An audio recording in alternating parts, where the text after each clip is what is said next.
Dear friends, this is the last chapter of NCERT Geography Class 6, and in the lecture on this chapter we have already comprehensively discussed every concept that we have in this chapter. Okay, इस video में हम क्या करेंगे कि जो question है हमारे पास उसको बस डिस्कस करेंगे. ओके, पहला क्वेश्चन है which winds bring rainfall in India and why it's so important. हम जानते हैं कि साउथ वेस्ट मानसून विंड जो है वो हमारे यहाँ रेनफॉल लेके आता है. और इम्पोर्टेंस क्या है? इम्पोर्टेंस एग्रीकल्चर के ऊपर है, क्योंकि हमारा जो ज़्यादातर एग्रीकल्चर होता है हमारा वो रेनफॉल जो है वो रेनफॉल डिपेंडेंट है. और रेनफॉल जो हमारा मैक्सिमम अमाउंट जो है इंडिया के अंदर वो साउथ वेस्ट मानसून के कारण आता है. That is why this is so important. Okay, south west monsoon wind. Then second question है name the different seasons in India. इसको हमने काफ़ी अच्छा से डिस्कशन किया हुआ है चैप्टर के अंदर. तो हम जानते हैं कि विंटर हमारा जो है December, then January and February, 3 months हमारा विंटर होता है. देन समर सीजन हमारा होता है मार्च अप्रैल मई, 3 मंथ्स का. Then is south west monsoon जो जून से स्टार्ट होता है और फिर सितंबर के लास्ट तक हमारा जो है जून जो हमारा एयर कॉन्सेंट्रेट हो जाता है ये मेनलैंड इंडिया के पास, खास करके जो नदर्न पार्ट है इंडिया का.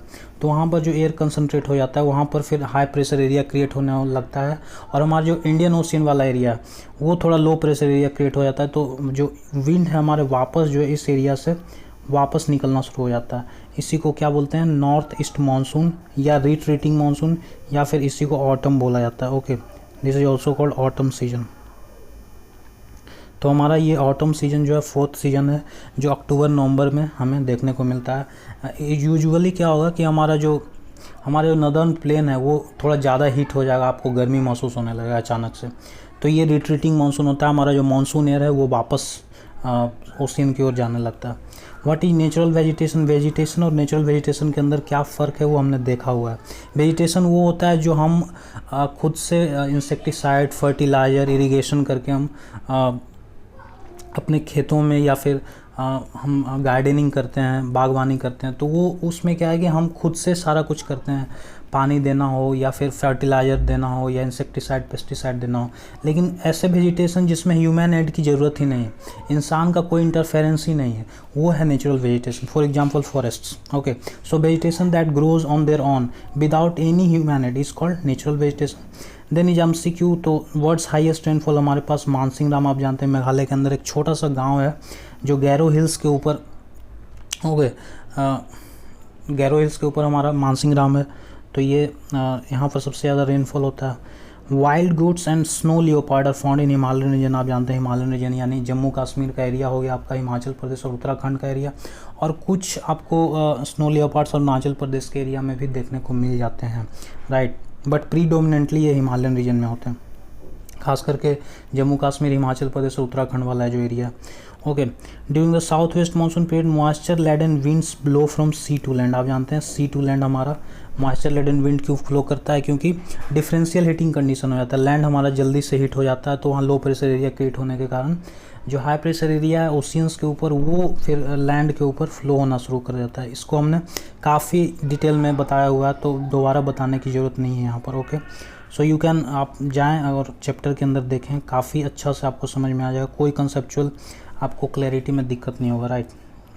देन हमारा फिल इन द ब्लैंक्स है हॉट एंड ड्राई विंड. आप जानते हैं लू जो हमारा है पूरा गैंजेटिक प्लेन जो दिल्ली से पटना के बीच में है वहाँ पर लू चलता है समर सीजन में, बिकॉज ऑफ इंटेंस हीटिंग हो जाता है लैंड का. क्योंकि समर सीजन में हमारा डायरेक्ट सनलाइट आता है. आप जानते हैं डायरेक्ट सनलाइट जब आता है हमारा तो फिर इंटेंस हीटिंग हो जाता है लैंड का, और इसके कारण क्या होता है हमारा बिल्कुल लैंड के ऊपर बिल्कुल लो प्रेशर एरिया क्रिएट हो जाता है, और ये लू उसी का एक नतीजा है. States of Andhra Pradesh, Tamil Nadu. आप जानते हैं कि जब साउथ वेस्ट मानसून हमारे यहाँ आता है तो उस समय आंध्र प्रदेश और तमिलनाडु के अंदर बारिश नहीं होती है. बट जो रिट्रीटिंग मानसून है, जो वापस विंड जाने लगता है, तो बीच में बे ऑफ बंगाल का जो एरिया है वहाँ पर मॉइस्चर लेके फिर से यहाँ पर रेनफॉल हो जाता है, राइट. तमिलनाडु में और आंध्र प्रदेश में खास करके. जो गिर फॉरेस्ट है हमारा गुजरात के अंदर, वहाँ आपको एशियाटिक लाइन मिलते हैं. आप जानते हैं एशियाटिक लाइन सिर्फ इंडिया में है और आपको कहीं नहीं देखने को मिलेगा अभी. देन एक छोटा सा करेक्शन जो इस बुक में आप कर लें, दादर एंड नगर हवेली और दमन and Diu now is a single union territory. दो अलग अलग यूनियन टेरिटरी नहीं है, अब एक सिंगल यूनियन टेरिटरी है जिसका नाम है Dadar and Nagar Haveli and Daman and Diu. Okay, और इसका कैपिटल जो है अब दमन हो चुका है और ये 26 जनवरी 2020 से इम्प्लीमेंट हुआ। तो ये एक नया एडिशन आप अपडेट कर सकते हैं अपने book. Okay, so I think this was all about in this video. अगर आपको कंसेप्चुअल क्लैरिटी में कहीं दिक्कत हो रहा है तो आप बिल्कुल लेक्चर आप देखें इसका, जो चैप्टर 8 का है इस चैनल के अंदर, आपको बिल्कुल कहीं कोई दिक्कत नहीं होगा, right. So I think it's done. Thank you.